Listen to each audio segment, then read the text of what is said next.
In this video we're going to derive the Laplace transform of cos AT and sin AT.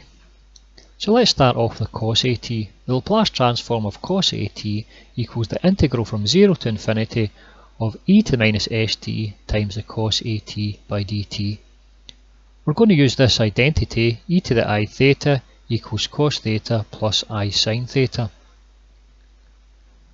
We can write the term cos theta as the real part of this identity e to the I theta, and we can write sin theta as the imaginary part of this identity e to the I theta. So that means that cos AT would be the real part of e to the I AT, and sin AT would be the imaginary part of e to the I AT. Here's the solution. The integral from 0 to infinity of e to the minus st times the real part of e to the I AT, which is the cos AT part, all by dt.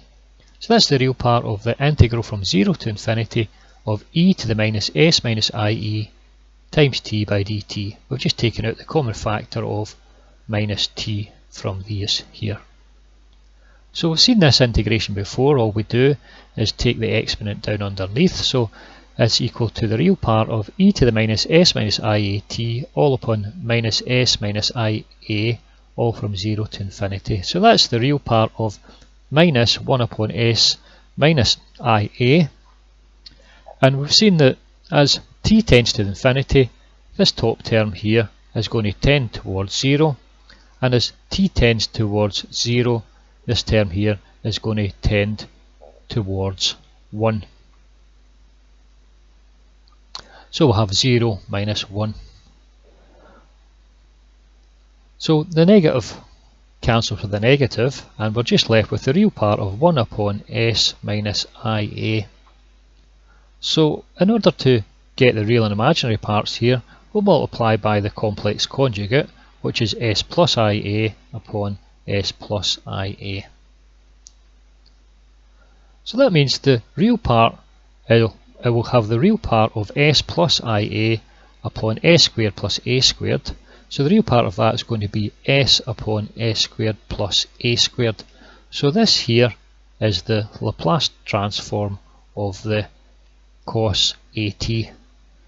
Now, in order to get the Laplace transform of sin AT, we simply take the imaginary part of this function here. So the imaginary part of that function is just going to be the value of a upon s squared plus a squared. So this is both identities written here. The Laplace transform of cos AT is going to equal s upon s squared plus a squared, and the Laplace transform of sin AT is going to equal a upon s squared plus a squared. So I've got a couple of examples here that we can try.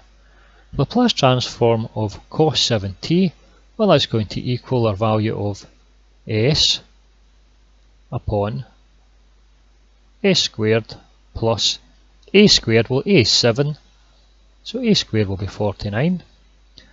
Laplace transform of sin 4t will be a, which is a value of 4, all upon s squared plus a squared, which is 4 squared, which is 16.